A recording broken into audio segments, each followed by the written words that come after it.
indeed. Hello, hello, Emily. Oh my gosh. I'm so glad that you are my guest today. Welcome to Sweet Tea with Emily. Thank you for having me on. I'm honored. I'm honored. So, We've gotten a chance to get to know you. It's been really cool. It's been really cool. well, you're only my second guest. And so hopefully I can keep up the momentum. Elisa, JD. And again, I winged this. That last time I did this last week, I asked at the end of the interview Lisa's favorite drink. And I'm like, no, this is a virtual front porch casual experience. I need to offer you a drink before we get started. Yeah. So, what can I get you to drink? It's unfortunately not a sweet tea. What I'll take is actually they don't pay me, by the way, but Vitamin Water Zero. Okay. I am obsessed with it, and if anybody who knows me and works with me is like, do they like pay you because you constantly drink it all of the time? It's more than water, more than anything else, and it's like I would take it over anything else in any drinking scenario. So And is there a certain flavor or you like all flavors? most of them, I don't know if you see them around in the supermarket or something like that, but there's like some dark raspberry or like raspberry dark chocolate, and it's too hauntingly. It's like interesting, but it's too haunting. I can't. I've never seen that one. I've It's seen a great. pomegranate one. I always go for the 0 calorie drinks. That's Okay. exactly why it's there. Yep. Be on the lookout for a vitamin water shipment your way. I'm just having coconut water in a mug. My PCF mug, they Hey, just got the fastest growing company 3 years in a row in Utah, and they're one of my largest clients. They are oh, killing it. all Killing right, it. all right. We do a ton of hiring for them. Okay. I think everyone knows you, JD, but for those that don't, I feel like you have worked with some of the best, most exciting brands. Um, I got to know you at Bamboo HR, and I just freaking love their brand. Rocket Lawyer, I've worked with them as a consumer business. I love their model, and you've been a big time person over at Sherm on the board of directors and other roles. So big deal. I feel like everyone knows you. Give us an update. What are you doing? Well, actually, right now I've gone a little bit off into my own ventures on something called Track Talent and doing consulting for that. It's a lot more specific. It's not like I'm not in the realm of hire integrated. I'm not doing third party recruiting. I'm very specific to recruiting operations, and I can go in and overhaul a lot of people's recruiting operations and save them money over time. So I kind of realized I had this niche in the last couple of places, and I was like, there's an opportunity here to take advantage of it that not that many people seem to have had the opportunity to do, right? And so I'm doing that with Track Talent now.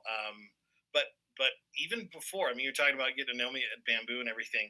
There's so much in the industry that is constantly new. In 2015 at Bamboo HR, there was no sense. I mean, like employer brand was some whisper on the wind that some big company did down the road back then, and like now it's a full fledged field, and right, and there's experts in it, and the experts have only been around for 9 years or something like that. So yeah, Well, and everyone at Bamboo HR, and I feel like they still do, and other companies you can talk about this, like mm, they everything that they do protects and enhances the brand and the candidate journey and experience. But I feel like we're always barking at like job seekers, like you got to do this and you got to do this and you got to do this, and I feel like you go straight to the source and you're like, all right, hiring managers, like, let's talk. yeah. And I want you to tell us what those conversations sound like and how you've disrupted change with hiring managers that have benefited the Sure. job seeker. Well, okay, so here's what I'll say.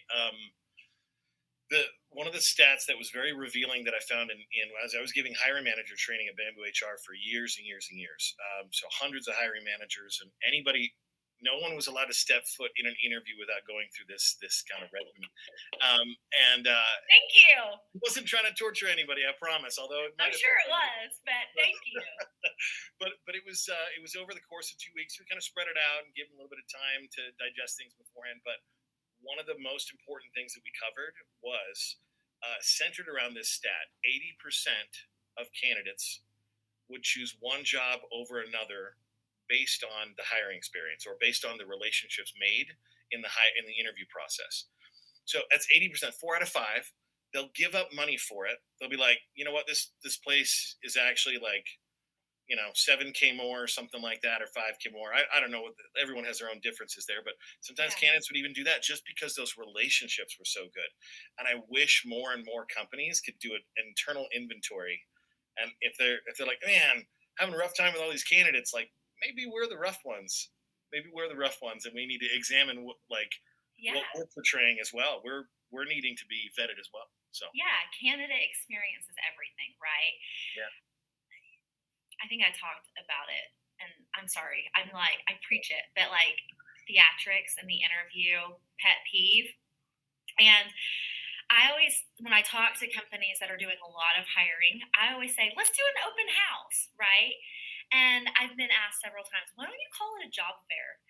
And I'm like, because they're coming to learn about you and your company, and they should feel warmed and welcomed, and you should offer them a beverage. yeah, Like, throw away the key, open your doors, like let them in, let them get a taste of what it's like working there. And yeah, of course, everyone's going to be on their best behavior, but they're feeling what it's like to work there. Carla was a hiring manager of mine mm, at Sutter Physician Services, and they did this concept.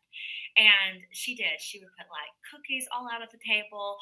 All the hiring managers would have to keep their doors open and greet people, and people could just roam the halls and introduce themselves and ask questions. And I freaking love that concept because it was kind of like a candidate experience enhanced. well, and you're talking about creating organic experiences, right? This is one of the things that it's very hard to create an organic experience, but you can make a space at a time and make room for it. Whether it's through that or through the interview process or something like that, it takes a lot of finesse sometimes, and people, they don't know how to not have their list of interviewers don't know how to go in Right? without having their I have my checklist of Oh, questions. oh, it No, no, kills me. no, The no, candidate sits down for the interview, right? They first time ever step foot on the company. 10 minutes into it, they're meeting with maybe a hiring manager that's having a bad day. They're new, they're nervous, whatever the situation is, and they ask, "So, why do you want to work here?" Right? And I just wish sometimes a job seeker would be like, "I don't know. You tell you tell me." me. I've had people kind of respond in the same way, and I'm like, touche, I like it. In those scenarios, because really when you're looking at the questions we're asking, also if they're too scripted, this is where a lot of biases slip in. Like biases slip in when you have things that are overly scripted. You do want to have structure in your Yeah. interview and discussions, whatnot. But space for organic, and you also want to make sure that you're getting real talk, real conversation with people. And that's hard to do. That's hard to do. People know a job is on the line, and so if you're overly scripted, it's a disservice to both you and the candidate. It's too Some candidates who just really want to be false about stuff. I mean, it's too easy for them to falsify that stuff and trip you up in the interview. Just like I kind of say, anybody can wear a suit, so it behooves candidates to like dress your best and everything like that. But I tell hiring managers, anybody can wear a suit, but I mean, you don't. They could be the worst person in the world or the best person in the world. You don't know. You just know that they can put on a suit. Yeah. So not letting our biases kind of creep in, and I think the more organic structure we have in interviews, the easier we will have, the easier time we'll have in order to really understand who they are, what they're looking for, and you can just break down the facade. The Right? facade Break it is hurting us down. all. It's hurting us all. Recruiting is sales. It is. I Sure. mean, you have to be able to articulate to a candidate all the good things about a company. But Mm. I think a really good recruiter is going to tell a candidate, if you're this type of person, you probably don't want to work at this company. And it's not a good or bad thing, but we identify that this type of environment meshes well with this type of person, and you know yourself better than anybody. Yeah. So, like, maybe don't go to this company if you feel like you need a ton of structure and they're ran by a bunch of entrepreneurs like myself that pivot quite a bit. It's a nice Right, way of right. saying it. So and so going back to my point, when I train salespeople, Mm. I always do this exercise on their first day. and we'll do it. We'll do it right now. Oh, okay. Okay, Good. so we're first day. I'm training you on sales, and I want you to ask me like any questions you want, but keep like don't ask me the same question. I'm the client. Hmm. You're the candidate trying to get to know me. You want to ask questions like, why do I want to work here or whatnot? So ask me any question you want. Okay. About higher integrated. Anything you want. You can ask me any question. We'll get there. Okay. Um, let's see. What are some of your favorite things to do when you're around the office with your coworkers? JD, that's a really good question, but like there is a fire in the other room right now, and like I can't answer it. Like I've got to go. Keep asking me questions. Oh, interesting. Keep asking Okay. me questions. Okay. So what about some of your coworkers? You can tell me a little bit more JD, about it's getting hotter. It's getting hotter, and it's like starting to creep in my room right now, and I'm really scared. them. Ask me another question. Is there anything you can tell me about your home situation or something like JD, that? I'm on fire. I'm freaking out. It's a really extreme example, but like please listen to what people are saying before you feel like you have to jump into another question. Like, hear them. It's really basic, but it's an That's extreme example. But like, listen to the answer and like try to like care. You know? that's where so much of this organic structure comes from. Really, I think these organic discussions happen from the right questions, listening and responding to that. This is why I worry about interviews being overly scripted on both sides. Like we're all doing each other a disservice. And I would say it's. I mean, to your point, when you were training people, you're talking about owning your ugly, right? Like there's Mhm. this. That's what I call it. Like own your ugly. If you're a company interviewing people, like Yeah, own the things that are not good. Hey, you might not like it if you like these environments. We might not be the spot for you. That is way better for people to make that decision themselves that's and go, right. I opt into that ugly, or That's oh, right. that is too ugly for me. I'm not going to do it. So own your ugly. You're going to get That's more right. buy-in down the road either way. Yeah, candidates aren't perfect. Why do we expect companies to be perfect, right? We ask candidates all the time their greatest weakness, which don't even get me started on that question. But Yeah. we ask them, like, what are things about a company that are some bruises that I can be sensitive to, or I can work on repairing, or I can shift, or I can have impact?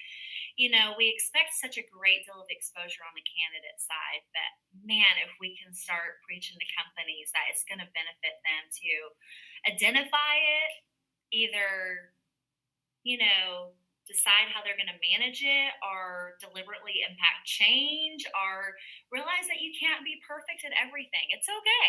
Yeah, and this is the other thing. Like if we have that expectation as well, it's funny how much room it creates in an interview environment when you own your own ugly.